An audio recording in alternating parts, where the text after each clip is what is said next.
So moving on to our next important topic, inflammation. Secondary changes in tissue caused by substances released from tissue after injury, either by trauma or bacterial toxins or chemicals, is called inflammation.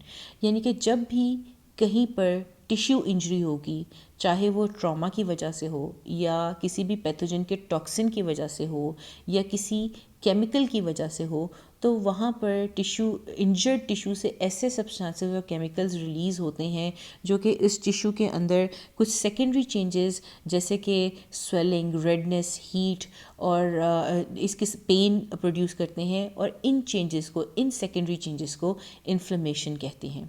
अब हम देखते हैं कि features क्या हैं inflammation के, जो भी इन्फ्लेम्ड टिश्यू है उसके स्पेशल कैरेक्टरिस्टिक्स क्या होंगे। तो सबसे पहले जब भी टिश्यू में कहीं पर इंजरी होती है तो वहाँ पर ऐसे सब्सटेंसेस रिलीज़ होते हैं जो वहाँ की लोकल ब्लड वेसल्स के अंदर वेज़ोडाइलेशन प्रोड्यूस कराते हैं। जब वहाँ उस एरिया की लोकल वेसल्स डायलेट होंगी तो वहाँ पर ब्लड फ्लो इंक्रीज़ हो जाएगा, इसलिए वो एरिया आपको रेड नज़र आएगा। ना सिर्फ वहाँ पर ब्लड फ्लो इंक्रीज़ होगा बल्कि वहाँ पर ब्लड के साथ साथ हीट भी ट्रेवल करेगी और वो एरिया आपको वार्म नज़र आएगा, क्योंकि ब्लड अपने साथ हीट कैरी करता है। उसके बाद जब वेज़ोडाइलेशन होगी और केमिकल्स वेसल्स को डायलेट करेंगे तो वेसल वॉल के सेल्स के दरमियान में डिस्टेंस इंक्रीज़ हो जाएगा और पोर्स वाइडन हो जाएंगे। ठीक है, तो परमिएबिलिटी इंक्रीज़ हो जाएगी वहाँ पे पड़ी हुई कैपिलरीज़ की, और इन कैपिलरीज़ में से फ्लूइड, एक्सेसिव फ्लूइड सिक्रीट होकर इंटरस्टिशियल स्पेसेस में आ जाएगा और वहाँ पर जमा हो जाएगा, जिसकी वजह से आपको वो एरिया स्वोलन नज़र आएगा। ना सिर्फ फ्लूइड वेसल्स में से, कैपिलरीज में से लीक होकर बाहर आता है, बल्कि कुछ प्रोटीन्स जैसे कि क्लॉटिंग फैक्टर्स और फाइब्रिनोजेंस जो ये हैं, ये भी कैपिलरीज में से लीक होकर टिश्यू स्पेसेस में आ जाती हैं और वहाँ पर फ्लूइड को क्लॉट करना शुरू कर देती हैं। इसके अलावा सबसे इम्पॉर्टेंट जो है, ये केमिकल्स कीमोटेक्सिन्स के तौर पर एक्ट करते हुए इन ब्लड वेसल्स से माइग्रेशन कराते हैं ग्रेनुलोसाइट्स की, ख़ास तौर पे न्यूट्रोफिल्स की और मोनोसाइट्स की, from the blood vessel into the tissues, ताकि ये सेल्स टिश्यूज़ में आकर पैथोजेंस को कॉम्बैट कर सकें। उसके अलावा यहाँ पर स्वेलिंग हो जाती है, इन टिश्यूज़ में एडीमा हो जाता है।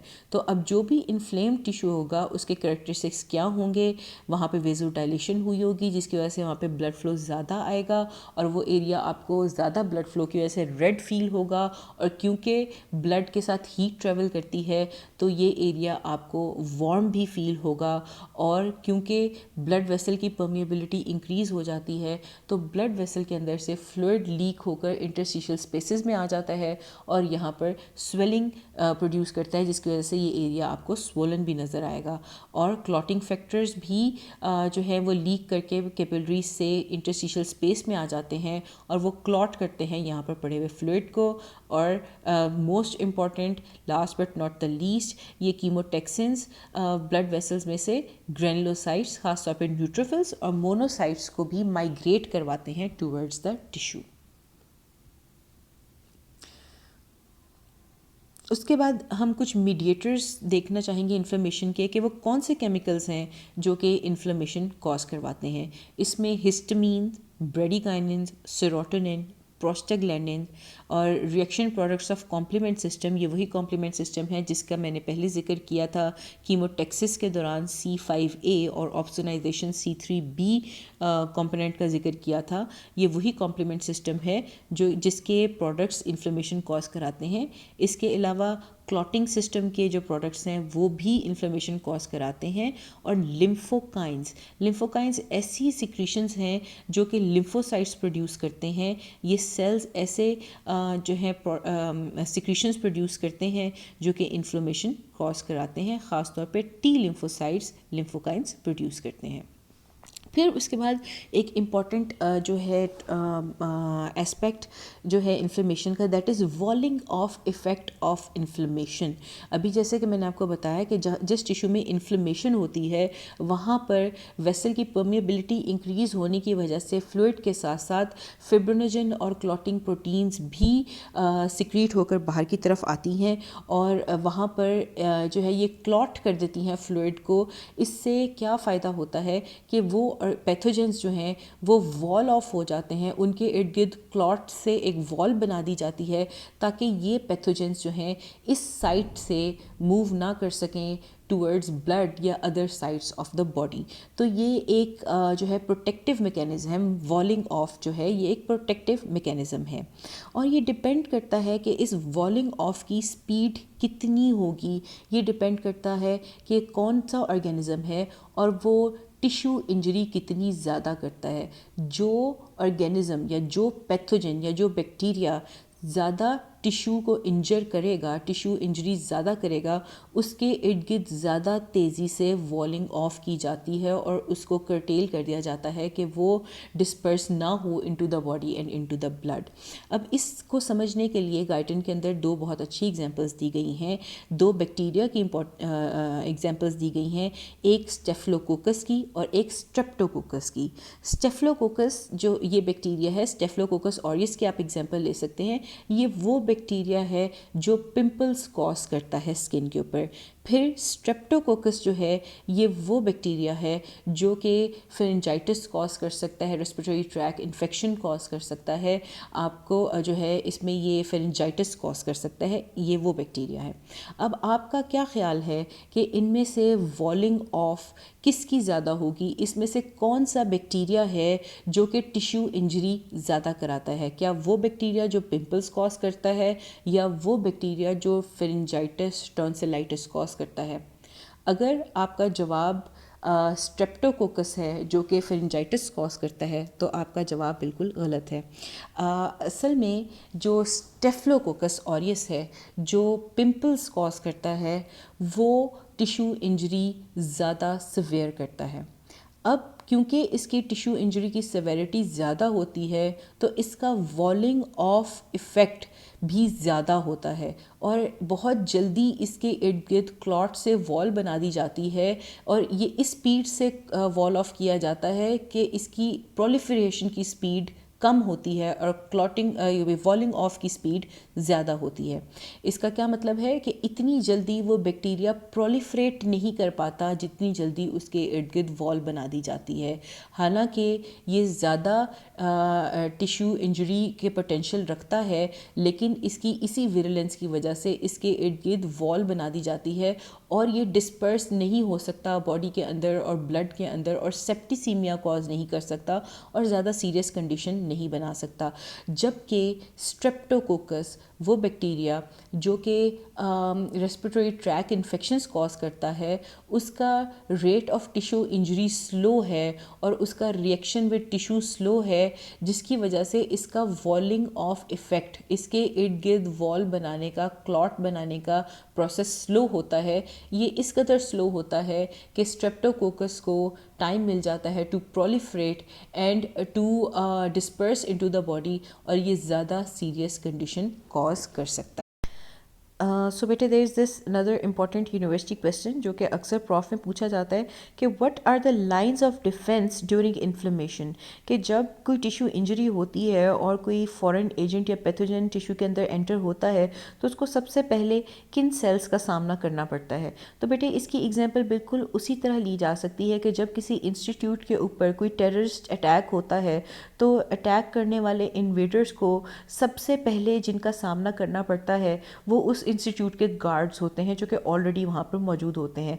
बिल्कुल इसी तरह जब भी टिश्यू के अंदर इन्वेजन होती है किसी भी पैथोजन की तो सबसे पहले जो सेल्स जिनका सामना करना पड़ता है इन इन्वेडर्स को, those are the tissue macrophages. ये वो सेल्स हैं जो कि ऑलरेडी टिश्यू के अंदर मौजूद हैं और वो मेच्योर फॉर्म में हैं। जैसे कि मैंने आपको बताया था कि जो मैक्रोफेजेस टिश्यू में मौजूद होते हैं they are ready to fight, they are active और वो फेगोसाइटोसिस कर सकते हैं और ये मैक्रोफेजेस जो हैं ये सबसे पहले जो है रिस्पॉन्ड करते हैं फर्स्ट रिस्पॉन्डर्स के तौर पर जब भी टिश्यू इंजरी होती है तो वहाँ पर ये बैक्टीरिया को फेस करते हैं।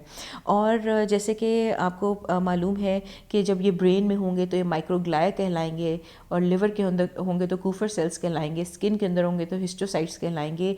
ये सेल्स जो हैं मेच्योर फिक्स्ड मैक्रोफेजेस ये अटैक करते हैं आने वाले इन्वेडर को विद इन मिनट्स। ठीक है, तो ये रिस्पॉन्स जो होता है जो first line line of defence होता है ये विद इन मिनट्स होता है, और with according to the severity of infection, तो जो टाइम गुजरता है तो कुछ फिक्स्ड मैक्रोफेजेस डिटैच भी हो सकते हैं टिश्यू से, और फ्री मैक्रोफेजेस की फॉर्म में भी बैक्टीरिया को अटैक कर सकते हैं।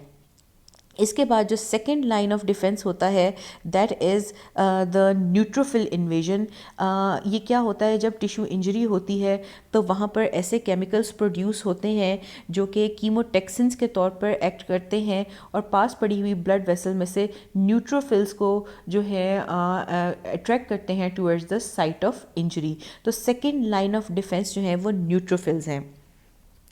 उसके बाद ये जो है ये within 1 hour, within the first hour जो है न्यूट्रोफिल्स जो है इन्वेड करते हैं उस इंजर्ड टिश्यू को। उसके बाद थर्ड लाइन ऑफ डिफेंस जो कि 8 घंटे के करीब जो है एक्टिवेट होती है, that is the monocyte invasion. Tissue macrophages और ब्लड के न्यूट्रोफिल्स के बाद अब ब्लड से मोनोसाइट्स को रिक्रूट किया जाता है ताकि वो टिश्यू में आएँ और वहाँ आकर एक्टिवेट हों और मैक्रोफेज बने, और मैक्रोफेज बनकर वो फिगोसाइटोसिस करें। लेकिन इस तमाम प्रोसेस में एटलीस्ट 8 आवर्स लग जाते हैं। तो थर्ड लाइन ऑफ डिफेंस जो कि मोनोसाइट इन्वेजन है ये स्लो है और ये तकरीबन 8 आवर्स तक का टाइम लेता है। उसके बाद fourth and final line of defence क्या है कि इसमें बोन मैरो में कुछ ऐसे केमिकल सिक्रीट्स किए जाते हैं जो कि बोन मैरो पे जाकर एक्ट करते हैं और वहाँ पर पड़े हुए प्रोजेनिटर सेल्स और हेमेटोपोइटिक स्टेम सेल्स जो हैं उनको जो है उन पर एक्ट करते हैं, और जो कॉलोनी फॉर्मिंग यूनिट्स हैं जी और एम उन पर एक्ट करते हैं ताकि ग्रेनुलोसाइट्स और मोनोसाइट्स की प्रोडक्शन इंक्रीज़ की जाए थ्रू बोन मैरो, और ब्लड के अंदर ज़्यादा न्यूट्रोफिल्स और मोनोसाइट्स आएँ और इनको भी रिक्रूट किया जा सके। लेकिन इसके अंदर इस प्रोसेस के अंदर 3 to 4 डेज़ लग सकते हैं। तो ये स्लो होता है अलबत्ता इफ़ेक्टिव होता है, और ये जो बाद में बनने वाले मोनोसाइट्स और न्यूट्रोफिल्स हैं ये बूस्ट प्रोवाइड करते हैं आपकी डिफेंस को। तो ये बहुत इम्पॉर्टेंट स्लाइड है, ये आपने इसको गौर से पढ़ना है क्योंकि ये क्वेश्चन अक्सर पूछा जाता है। उसके बाद यहाँ पे मैंने टाइमलाइन जो है इसको दोबारा जो है वो इस पर फोकस के लिए ऐड कर दिया है कि फ़र्स्ट लाइन ऑफ डिफेंस जो है वो आपके टिश्यू मैक्रोफेजेस हैं जो कि ऑलरेडी टिश्यू में मौजूद होते हैं और ये विद इन मिनट्स एक्टिवेट हो जाते हैं। अलबत्ता जो टाइम गुजरता है तो फिक्स्ड मैक्रोफेजेस जो है वो डिटैच भी हो सकते हैं टिश्यू से, और फ्री मैक्रोफेजेस की फॉर्म में भी बैक्टीरिया को इंगल्फ कर सकते हैं। फिर सेकेंड लाइन ऑफ डिफेंस जो है जो कि फर्स्ट आवर के बाद एक्टिवेट होता है वो न्यूट्रोफिल्स हैं। न्यूट्रोफिल्स कैसे रिक्रूट किए जाते हैं कि जब टिश्यू इंजरी होती है तो वहाँ पर कीमोटेक्सिक सब्सटेंसेस कीमो अट्रैक्टेंट्स जो हैं वो प्रोड्यूस होते हैं जो कि पास पड़ी हुई ब्लड वेसल्स में से न्यूट्रोफिल्स को अपनी तरफ अट्रैक्ट करते हैं। उसके बाद थर्ड लाइन ऑफ डिफेंस जो है ये सर्कुलेटिंग मोनोसाइट्स हैं जो कि ब्लड वेसल के अंदर मोनोसाइट्स मौजूद होते हैं, इनको रिक्रूट किया जाता है कि ये डायपेटिसिस करके ब्लड वेसल से निकल कर टिश्यू स्पेस में आएँ और वहाँ पर आकर मेच्योर फॉर्म अपनी मैक्रोफेज फॉर्म में आएँ और उसके बाद ये बैक्टीरिया को फाइट करें, और इसके अंदर इसमें ऑलमोस्ट 8 आवर्स लगते हैं। उसके बाद जो final and fourth line of defence है इसमें ये जो कीमोटेक्टेंट्स हैं ये बोन मैरो पर भी इफ़ेक्ट करते हैं और वहाँ पर कॉलोनी फॉर्मिंग यूनिट्स जो हैं जी और एम उनको जो है एक्टिवेट करते हैं जिससे प्रोडक्शन इंक्रीज़ हो जाती है ग्रेनुलोसाइट्स की और मोनोसाइट्स की, और इसमें 3 to 4 डेज़ लगते हैं। बेटे this is an important figure which shows the migration of neutrophils कि किस तरह जब किसी एरिया में टिश्यू इंजरी होती है तो इन्फ्लेम टिश्यू से ऐसे बायोकेमिकल प्रोडक्ट्स या केमिकल्स रिलीज़ होते हैं जो कि ब्लड वेसल्स में से न्यूट्रोफिल्स को मूव करवाते हैं या अट्रैक्ट करते हैं towards the site of injury. तो किसी भी इन्फ्लेम टिश्यू में जो बायोकेमिकल्स प्रोड्यूस होते हैं उसमें से कुछ इंपॉर्टेंट बायोकेमिकल सब्सटेंसेस होते हैं जिनको साइटोकाइंस कहा जाता है। साइटोकाइंस जो होते हैं बेटे ये आप यहाँ पर इस जगह पे देख सकते हैं, ये इन्फ्लेम्ड टिश्यू से प्रोड्यूस हुए हैं, सिक्रीट हुए हैं, ये साइटोकाइंस पास पड़ी हुई किसी भी ब्लड वेसल के एंडोथेलियल सेल्स के ऊपर जाकर एक्ट करते हैं और उनकी सरफेस के ऊपर ऐसे प्रोटीन मॉलिक्यूल्स एक्सप्रेस करवाते हैं जो कि हेल्प करते हैं न्यूट्रोफिल्स को एडहेयर या अटैच करने में। इनमें से दो इम्पॉर्टेंट एडिशन मॉलिक्यूल्स या दो इम्पॉर्टेंट प्रोटीन्स जो कि एक्सप्रेस होती हैं एंडोथेलियल सेल की सरफेस पे, उनमें से एक है सिलेक्टिन, जो कि आपको इधर ये ब्लू नज़र आ रहा है सिलेक्टिन, और दूसरा इंपॉर्टेंट मॉलिक्यूल है I CAM which is the intracellular adhesion molecule 1 जो कि यहाँ पे आपको पर्पल में नज़र आ रहा है। ये स्पेशल प्रोटीन्स या एडिशन मॉलिक्यूल्स होते हैं जो कि कॉम्प्लीमेंट्री होते हैं to special proteins present on the surface of neutrophils. Neutrophil पे सिलेक्टिन का कॉम्प्लीमेंट्री एक प्रोटीन होती है जो आपको यहाँ पे येलो में नज़र आ रही है, इसको इंटेग्रिन कहते हैं। बिल्कुल इसी तरह आईकैम के लिए भी रिसेप्टर्स मौजूद होते हैं न्यूट्रोफिल की सरफेस के ऊपर जो आपको यहाँ पर रेड में नज़र आ रहे हैं।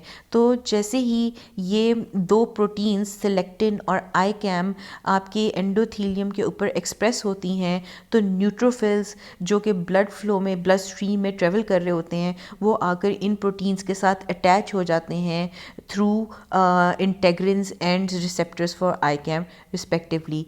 इसके अटैच होने की वजह से जो न्यूट्रोफिल्स हैं वो एक मार्जिन या लाइन बना लेते हैं अलोंग द एंडोथेलियल मेम्ब्रेन और इस प्रोसेस को कहते हैं मार्जिनेशन। उसके बाद मार्जिनेशन के बाद सेल्स जो हैं वो गैप्स के थ्रू जो ये एंडोथेलियल सेल्स हैं इनके दरमियान के पोर्स के थ्रू स्क्वीज़ आउट करते हैं विच इज़ नोन एज डायपेडिसिस। जब ये स्क्वीज़ आउट करके बाहर आते हैं इनटू द टिश्यू स्पेस, अब इससे आगे ये मूव करेंगे टुवर्ड्स द एरिया ऑफ या site of injury through amoeboid movement, जो कि आपको मैं पहले पिछली स्लाइड्स में डिस्कस कर चुकी हूँ। और ये इनको डायरेक्शन ऑफ कैसे पता चलती है कि इन्होंने किस डायरेक्शन में मूव करना है, ये मूव करते हैं टुवर्ड्स हाई कंसनट्रेशन ऑफ कीमोटेक्सिन्स या हाई कंसनट्रेशन ऑफ साइटोकाइंस जो कि इनको पुल करते हैं towards the site of injury. और ये वो प्रोसेस है या मैकेनिज़्म है जिसके थ्रू न्यूट्रोफिल्स ब्लड वेसल्स में से निकलकर टिश्यू स्पेस में आते हैं। बेटे इस स्लाइड में आप देख सकते हैं कि किस तरह मैक्रोफेजेस बोन मैरो से ग्रेनुलोसाइट्स और मोनोसाइट्स यानी कि इमेच्योर मैक्रोफेजेस की प्रोडक्शन को कंट्रोल करते हैं।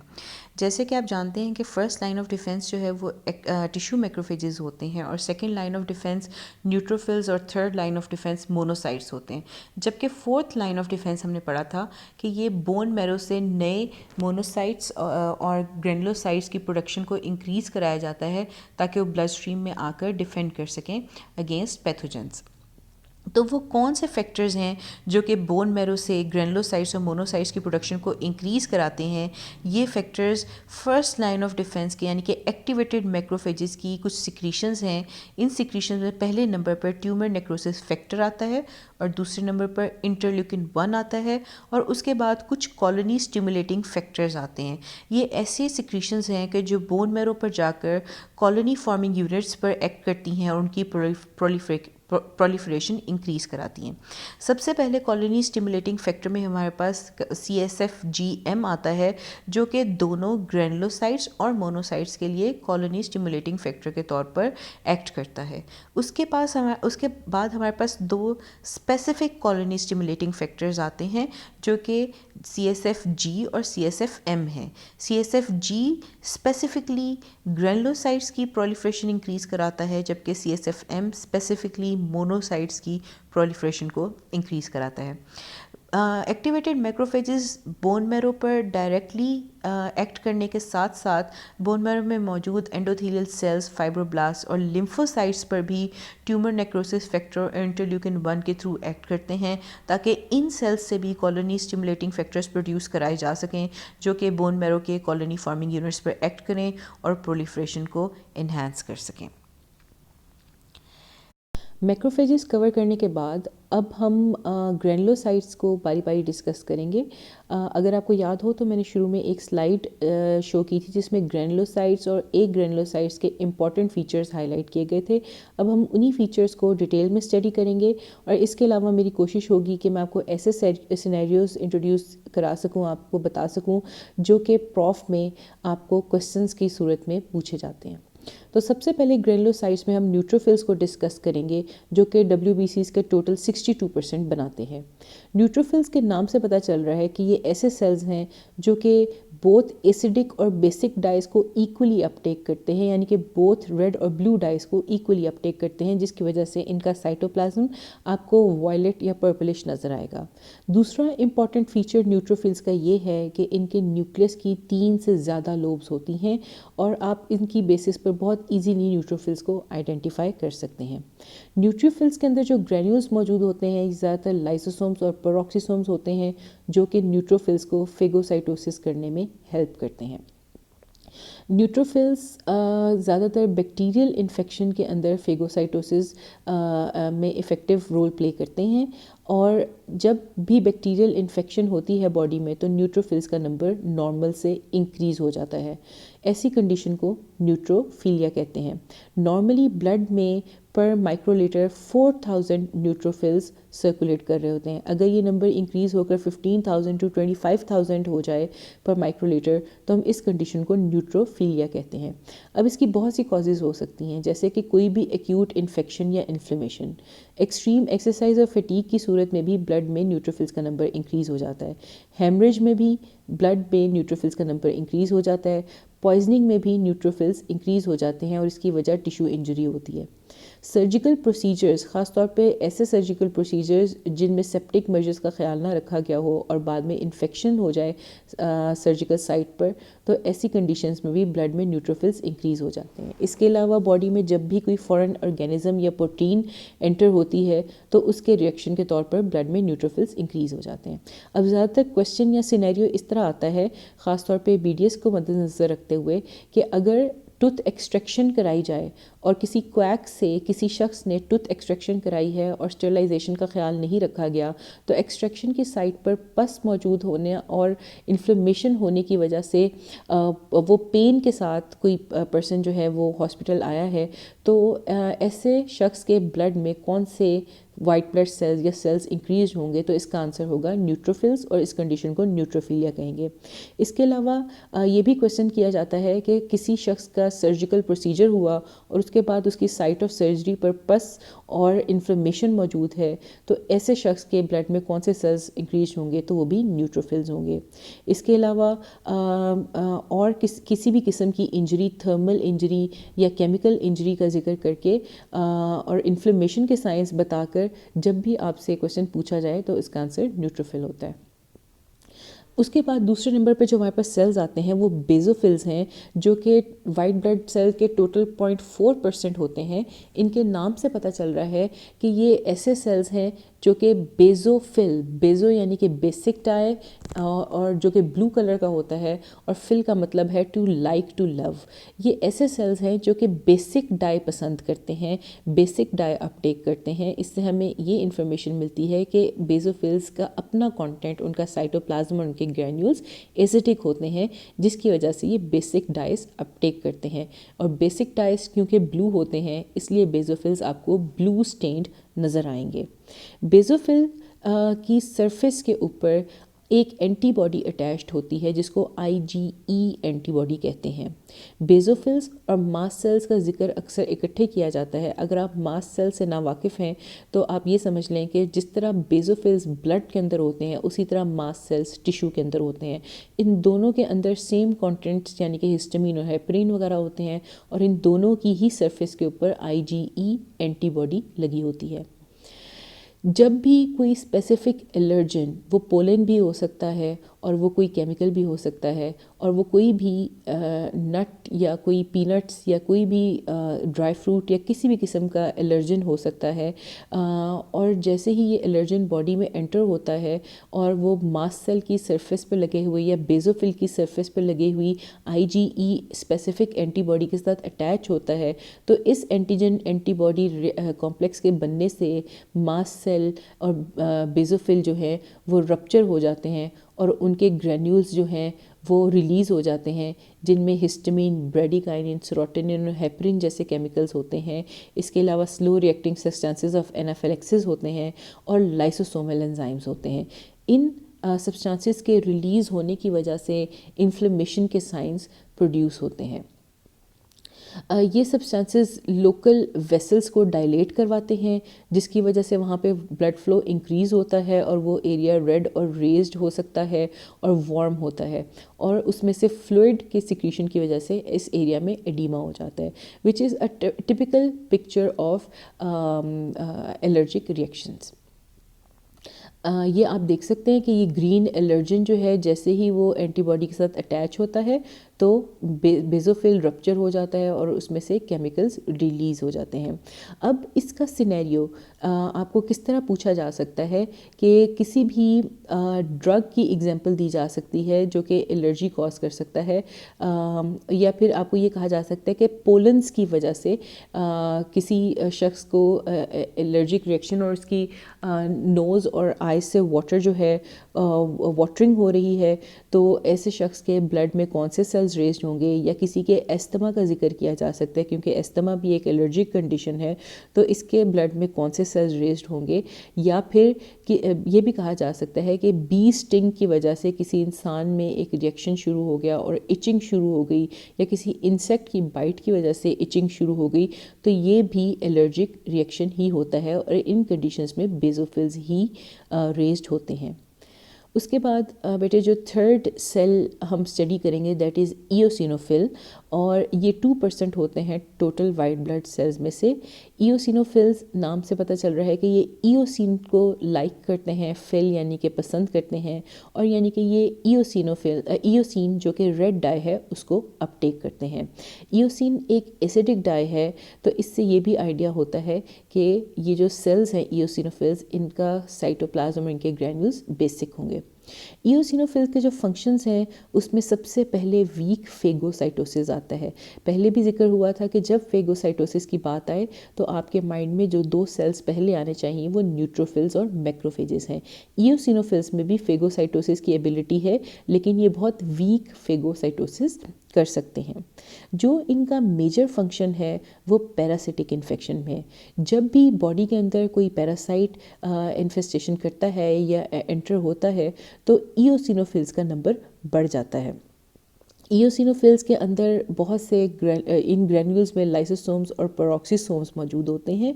इन लाइसोसोम्स के अंदर बहुत से हाइड्रोलिटिक एंजाइम्स होते हैं, जैसे कि लाइपेजेस, प्रोटीएजेस, आरएनएजेस, डीएनएजेस, जो कि हर किस्म की लिपिड और प्रोटीन को ब्रेक डाउन कर सकते हैं। इसके अलावा पेरोक्सिसोम्स होते हैं। इन पेरोक्सिसोम्स में ऐसे एंजाइम्स मौजूद होते हैं जो कि रिएक्टिव ऑक्सीजन स्पीशीज़ प्रोड्यूस करते हैं। ये रिएक्टिव ऑक्सीजन स्पीशीज़ पैरासाइट की सेल मेम्ब्रेन और सेल वॉल के लिपिड्स को डिस्ट्रॉय कर सकती हैं। इसके अलावा एक स्पेसिफिक प्रोटीन जिसको मेजर बेसिक प्रोटीन कहते हैं, ये भी प्रोड्यूस होती है ईओसिनोफिल्स के अंदर, और इसका फंक्शन होता है पैरासाइट के लार्वा को किल करना। जब पैरासाइट की लार्वा स्टेज होती है तो उस टाइम पर मेजर बेसिक प्रोटीन MBP उन पर एक्ट करता है और लार्वास को किल कर देता है। तो ये एक स्पेशल लार्विसिडल पॉलीपेप्टाइड है जिसको मेजर बेसिक प्रोटीन कहते हैं। इसके अलावा थर्ड रोल जो बेसोफिल्स ईओसिनोफिल्स का है, that is they stop the spread of inflammation in allergic reactions. ये इनका मेजर रोल नहीं है, अलबत्ता जब भी बेसोफिल्स और मास्ट सेल्स एक्टिवेट होते हैं ड्यू टू एन एलर्जन, तो वो एक केमिकल सिक्रीट करते हैं जिसको कहते हैं ईओसिनोफिलिक कीमोटैक्टिक फैक्टर। ये ईओसिनोफिल्स को at the site of allergy attract करता है। इसका फ़ायदा क्या है कि जब बेसोफिल्स और मास्ट सेल्स डीग्रैनुलेट या रप्चर होते हैं और उनसे हिस्टामीन और हेपरिन जैसे सब्सटेंसेस रिलीज़ होते हैं जो कि उस एरिया में वेजोडाइलेशन कराते हैं और इन्फ्लेमेशन कराते हैं, तो ईओसिनोफिल्स इन प्रोडक्ट्स को अपटेक करते हैं और उनको ज़्यादा एरिया में फैलने से रोकते हैं ताकि एलर्जिक रिएक्शन को सिर्फ एक साइट पर महदूद किया जा सके और कंटेन किया जा सके, बजाय इसके कि ये सब्सटेंसेस नेबरिंग सेल्स में भी फैल जाएं और उनको भी इन्फ्लेम कर दें। तो ईओसिनोफिल्स का एक इम्पॉर्टेंट रोल ये भी है कि वो बेसोफिल और मास्ट सेल्स के प्रोडक्ट्स जो कि एलर्जिक रिएक्शंस के दौरान उनसे सिक्रीट होते हैं उनको अपटेक करते हैं ताकि एलर्जिक रिएक्शन को स्प्रेड से रोका जा सके, और ये एलर्जन और एंटीबॉडी कॉम्प्लेक्स को भी अपटेक कर लेते हैं और उस एरिया में जहाँ पर एलर्जी की वजह से इन्फ्लेमेशन हुई है वहाँ पर डिटॉक्सिफिकेशन करते हैं और एक्सेसिव प्रोडक्ट्स को अपटेक करते हैं ताकि एलर्जिक रिएक्शन को वहीं पर कंटेन किया जा सके और स्प्रेड होने से रोका जा सके। अब बेटे ईओसिनोफिल्स जो हैं इनकी एग्जांपल किस तरह आती है, इनका सिनेरियो किस तरह आता है, आपसे ये पूछा जाएगा कि अगर एक बच्चा है जो कि मिट्टी खाता है, इस कंडीशन को पाइका कहते हैं, ऐसे बच्चे जो मिट्टी खाते हों तो, और या फिर वो अनटाइडी रहता है और अब उसके पेट में वर्म्स हैं, राउंड वर्म्स हैं, तो इस बच्चे की ब्लड में कौन से सेल्स इंक्रीज होंगे, तो वो ईओसिनोफिल्स हैं। ठीक है, जब भी किसी पैरासिटिक इन्फेक्शन की बात होगी तो ब्लड में ईओसिनोफिल्स जो हैं वो रेज्ड आएंगे। या टेप वर्म का जिक्र किया जाए या लिवर फ्लूक का या पिन वर्म का जिक्र किया जाए, तो ऐसी किसी भी कंडीशन में आपसे अगर पूछा जाए कि कौन से सेल्स रेज्ड होंगे तो दोज विल बी ईओसिनोफिल्स। उसके बाद बेटे कुछ डेफिनेशंस हैं जिनके बारे में आपको पता होना चाहिए। जब तमाम वाइट ब्लड सेल्स का नंबर डिक्रीज़ हो जाए तो इसको ल्यूकोपीनिया कहते हैं या ए ग्रैनुलोसाइटोसिस कहते हैं। ये एक ऐसी क्लिनिकल कंडीशन है जो कि आपकी बॉडी को अनप्रोटेक्टेड छोड़ देती है अगेंस्ट मैनी इन्वेडिंग ऑर्गेनिजम्स। ना सिर्फ इन्वेडिंग ऑर्गेनिजम्स बल्कि आपके नेचुरल फ्लोरा के भी जो है आपको उनके अगेंस्ट डिफेंसलेस छोड़ देती है। ऐसे बैक्टीरिया जो कि नॉर्मली आपकी बॉडी में मौजूद होते हैं और वो इन्फेक्शन कॉज नहीं करते, पर जब आपके WBCs का नंबर रिड्यूस हो जाता है तो यही नेचुरल फ्लोरा भी इन्फेक्शन प्रोड्यूस कर सकता है।